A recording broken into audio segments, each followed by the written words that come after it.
Dumako naman po tayo sa Kamara. Wala daw pong pondo mula sa buwis ang unprogrammed appropriations sa 2026 budget. Ayon po yan kay House Committee on Appropriations Chair Micaela Swansing.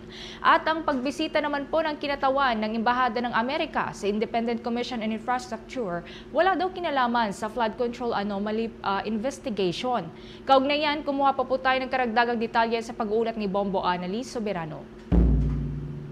Nilinaw ni House Appropriations Committee Chair at Nueva Ecija Representative Micaela Swansing na walang pondo mula sa buwis ng mamamayan ang inilaan sa unprogrammed appropriation sa ilalim ng panukalang 6.793 trillion 2026 national budget. Ayon kay Swansing, ang unprogrammed appropriations ay hindi aktual na bahagi ng pambansang budget, kundi standby authorization lamang na maaaring magamit sakaling makalikom ang pamahalaan ng karagdagang kita o makapagtamo ng bagong kasunduang pautang mula sa ibang bansa.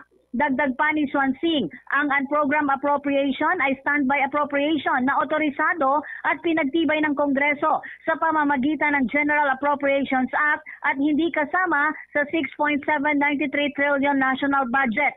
Binigyang diin ni Swansing, walang bahagi ng buwis ng publiko ang direktang inilaan sa unprogrammed appropriation. Ayon sa kanya, ang alokasyon para sa unprogrammed appropriation sa 2026 General Appropriations Bill na nasa 243.2 billion ay 120 billion mas mababa kumpara sa 363.4 billion na unprogrammed appropriation sa ilalim ng 2025 budget. Ipinaliwanag pa ni Swansing, bahagi ito ng reformang isinusulong ng Kamara sa ilalim ng pamumuno ni House Speaker Faustino Boje III upang mas gawing transparent at responsable ang paggamit ng pondo ng bayan. Dagdag pa ni Swansing, sa ilalim ng bagong guidelines, tanging mga social programs sa edukasyon, kalusugan at social protection na lamang ang maaring pondohan mula sa unprogrammed appropriation. Dagdag pa ng mambabatas na mula sa kabuuang 243.2 billion na unprogrammed appropriation, 133 billion ang nakalaan sa foreign assisted projects, 50 billion para sa modernisasyon ng Armed Forces of the Philippines at 45 billion para sa strengthening assistance for social programs. Ayon pa sa kay Swansing, ang foreign assisted projects ay para sa mga proyekto na may suporta mula sa international partners tulad ng Japan, France, World Bank, Asian Development Bank at iba pa. Binigyang diin ng kongresista ang kahalagahan ng unprogrammed appropriation sa panahon din ng sakuna at emerhensya. Anya, kung walang unprogrammed appropriations, wala agarang tulong na mailabas ang Department of Social Welfare and Development para sa mga nasalanta ng bagyo at lindol. Pakinggan natin si House Appropriations Chairman, Representative Micaela Swansing. Kita po natin, paulit-ulit po na nakatalakayan sa ating mga deliberasyon na isa po sa mga pinaka-questionable na item sa ilalim ng unprogrammed appropriations ay yung dating tinatawag na sagip. At ang dahilan po kung bakit questionable yon dahil ang dami pong nabatak doon ng mga flood control projects at iba pa ng mga infrastructure projects na dapat sana ay nakalagay sa ilalim ng programmed appropriations. Kaya yun po yung ating ginawa. Opo, atin pong pinanatili yung level ng unprogrammed appropriations, pero sinigurado po natin na may sapat na safeguards, may sapat na panangga laban sa pang-aabuso.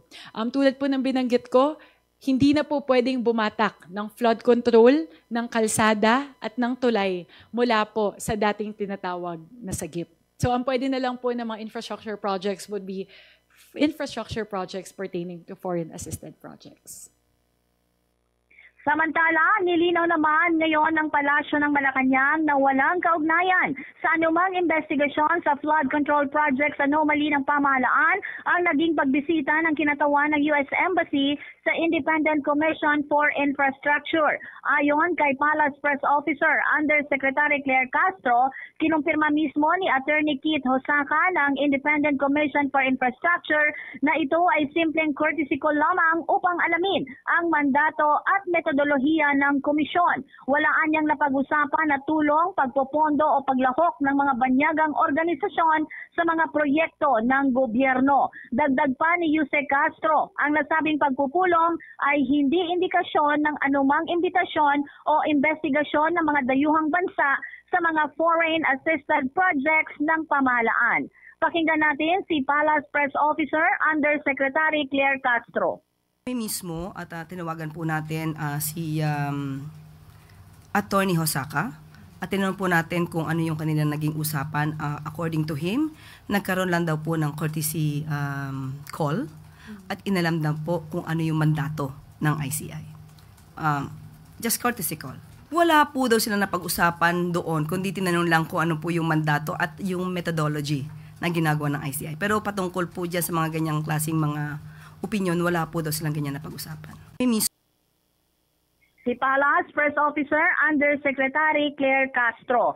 Mula sa Malacanang, Bombo Anali Montaño Soberano nag-uulat. And this is Bombo Radio Philippines, the #1 and most trusted source of news and information. Basta Radio, Bombo! For the most trusted source of news and information, visit our website at www.bomboradio.com. Follow us on Bombo Radio mobile app, Facebook, YouTube, TikTok, and X, formerly Twitter. Like, share, and stay connected. Anytime, anywhere.